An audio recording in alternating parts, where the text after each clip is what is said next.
एक बड़ी खबर आ रही है, बड़ी खबर भी बता दूं। रूस दौरे पर एनएसए डोभाल, राष्ट्रपति पुतिन से डोभाल की मुलाकात हुई है। जो अजीत डोभाल साहब है, अजीत डोभाल साहब ये बेसिकली मास्टरमाइंड है इस सारी गेम के। मैंने आज तक अजीत डोभाल को किसी हेड ऑफ गवर्नमेंट के साथ या हेड ऑफ स्टेट के साथ इस तरह बात करते नहीं देखा। एनएसए डोभाल और प्रेसिडेंट पुतिन ने थोड़ी सी जो डिस्कशन की है वो पब्लिक में आई है। नॉर्मली ऐसी डिस्कशन पब्लिक में नहीं आती। आप देखें कि जब अजीत डोभाल बोल रहे हैं, I wish I can play that video here. Ajit Doval बोल रहे हैं तो जो रिकॉर्डिंग हो रही है तो उसमें वो कह रहे हैं कि मैं प्राइम मिनिस्टर के साथ यूक्रेन गया था और उन्होंने उसको टीवी पे चला दिया। रशियंस ने अपनी स्ट्रेंथ शो की है कि देखो, and he has told Americans, they have told Europeans कि look, there is an emissary, here is a guy who is bringing your case. हम इंडिया को अहमियत देते हैं। रशियंस ये कह रहे हैं कि हम इंडिया को अहमियत देते हैं, हम इंडिया की सुनते हैं। वो इंडिया जिसको तुम मना करते थे तेल ना लो, हम उस इंडिया को अहमियत दे रहे हैं। और इस वक्त में अजीत डोभाल आपका केस लेके मेरे पास आया, और केस क्या है? जंग बंद करो। अब आप अगर देखें, अजीत डोभाल साहब पहले बोले हैं, अजीत डोभाल साहब ने कहा है कि मैं प्राइम मिनिस्टर मोदी के साथ यूक्रेन गया, जेलेंस्की के साथ मिले, उधर से 2 लोग थे और मैं था। उन्होंने वैसे ये नहीं बताया कि जयशंकर थे या नहीं, लेकिन आई एम श्योर जयशंकर मौजूद होंगे। खैर एनी, उन्होंने कहा कि उस मीटिंग में मैं भी मौजूद था। तो जाहिर बात है जयशंकर होंगे, डोभाल होंगे और मोदी साहब होंगे।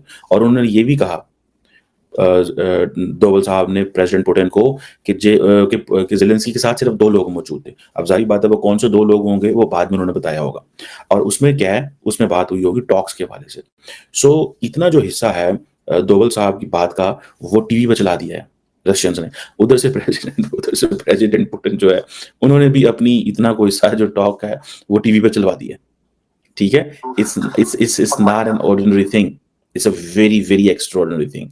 आपको कभी ऐसी चीज नहीं मिलेगी, और वो भी कि head of government and head of state के सामने बैठे हों और किसी मुल्क के एनएस से आके आपको बता रहा होगा हाँ जी उस वक्त। बेसिकली प्रेसिडेंट पुतिन जो है वो खेल रहा है।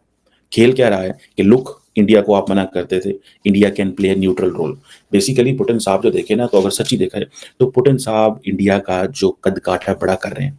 यहाँ पे इंपॉर्टेंट चीज जो है ना दोस्तों को ये है समझने की कि एक तरफ अमेरिका इंडिया का कद काठ बड़ा करना चाहता है, रशिया भी इंडिया का कद काठ बड़ा करना चाहता है।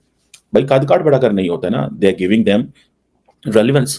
वो इंटरनेशनल पॉलिटिक्स में, इंटरनेशनल पीस डिप्लोमेसी के अंदर they are giving relevance to India.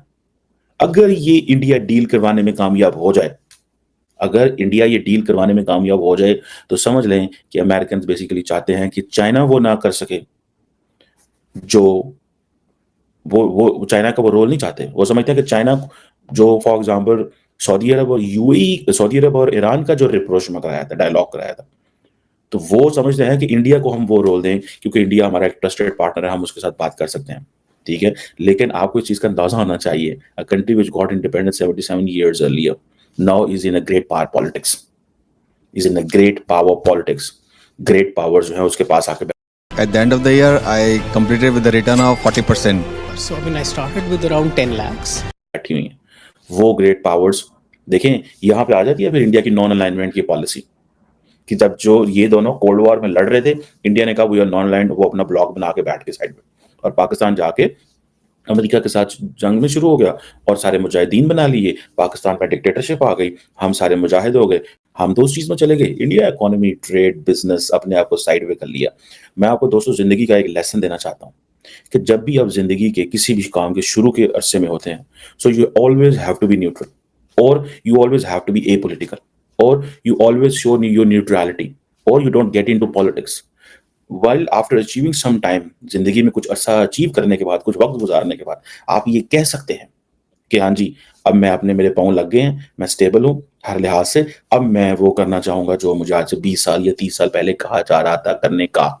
और मुल्क जो होते हैं उनकी उनकी उनके लिए तो 50-100 साल तो कोई चीज नहीं होती ना, लेकिन जिस 50 साल तेजी के साथ वो सफर तय कर रहे हैं इंडिया, वो मानना पड़ेगा। मैं कल भी किसी से बात कर रहा था, इधर हमारे अमेरिका के अंदर ही कुछ दोस्तों के साथ, हम इंडिया पाकिस्तान की पॉलिटिक्स के ऊपर बात हो रही थी कि इंडिया जो है वो किस तेजी के साथ ग्रेट पावर्स के पंजे से बाहर निकल गए। देखिए जो बात फैक्ट है, मानना पड़ेगी। अमूमन जो ग्रेट पावर्स होती हैं वो आपको कहीं ना कहीं पे इधर उधर इंगेज कर लेती हैं, लेकिन इंडिया बच गया with its bigger population because of China. इसकी रेलिवेंस बढ़ गई है। जो बाकी छोटी ताकतें होती हैं, दे आर ऑलवेज ऑन, जैसे वो कहते हैं ना, लाइक ऑलवेज ऑन फंसे फसाए होते हैं। बहरहाल so these things are there which I can see. बहरहाल मैं जो चीज़ देख रहा हूँ, जो चीज़ मुझे नज़र आ रही है कि बेसिकली पुतिन साहब जो हैं वो चाहते हैं, ठीक है जी, कि मैं इंडिया की बात सुनूँ।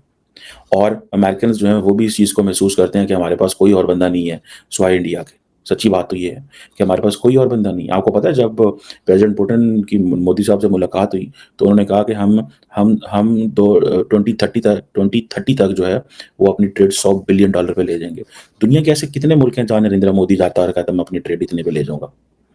आप देख लें, अगर फॉर एग्ज़ाम्पल जब मोदी साहब इस वक़्त इंडिया और रशिया की ट्रेड $66 बिलियन है साल की। वो कह रहे $100 बिलियन लार्जली इसमें इंडिया तेल लेना चाह रहा था। ठीक है जी, मतलब तेल लेगा तो ज़ाहिर बात है वो सारी चीज़ें होती हैं। ठीक है जी, सो 100 बिलियन का जो टारगेट रखा गया है वो इसीलिए रखा गया है ताकि इंडिया मज़ीद तेल खरीदे और उस तेल को खरीद के बांग्लादेश को भी दे, खुद भी इस्तेमाल करे, रिफाइन करे, यूरोप को भी दे, अमेरिका को भी दे। तो वो इस चीज़ में चल पड़े हैं बिकॉज़ दे अंडरस्टैंड कि जंगें जो हैं वो होंगी और रिफाइनरीज़ लगा रहे हैं बिकॉज़ वो बहुत बड़ी। So India is long term game में आ गया होगा। ठीक है जी। अब ये जो है क्या नाम है उसका, ज़ेलेंस्की से मिलना डोवल साहब का, सो ये सिग्नलिंग है सीधी-सीधी। ये सिग्नलिंग है कि इंडिया जो है वो अपना रोल प्ले कर सकता है। ये सिग्नलिंग ये है कि जो पुतिन है वो ये कह रहा है कि मुझे किसी पे एतबार नहीं है सिवाय इंडिया के। ये सिग्नलिंग है अमेरिका के लिए। देखिए एक वक़्त था कि अमेरिका इंडिया पाकिस्तान के मामला ठीक करवाता था। जो बात फैक्ट है। जब मुजाहिद ख़त्म हुए फिर हम सारे मुजाहिदीन को ख़त्म कर रहे हैं। एक वक़्त ये था इंडिया पाकिस्तान और भारत के मामलात, पाकिस्तान और इंडिया के मामलात ठीक करवाता था। एक वक़्त ये था कि दोनों मुल्क जो है वो कहते थे कि हाँ जी, हम जो है वो एन्जॉय करेंगे, खाएँगे, पिएँगे, खेलेंगे, लेकिन ग्रेट पावर्स जो कहेंगी वो करेंगे, लड़ेंगे भी उनके कहने के ऊपर। आज ये है कि इंडिया ने अमेरिका को कहा है कि हम आपको बीच में नहीं लाना चाहते। हम बायलैटरली मसला हल करेंगे और बायलैटरली वो कहते हैं हमने करना ही नहीं है।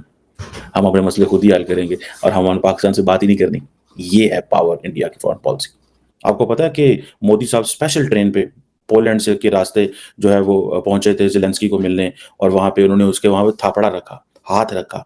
अगर आपको याद हो तो बाजू रखा ऐसे। ये जो अंदाज़ है लीडर्स से ऐसे नहीं मिलते। लेकिन नरेंद्र मोदी इसका मतलब ये होता है कि बच्चे फ़िक्र ना कर, हम आ गए हैं।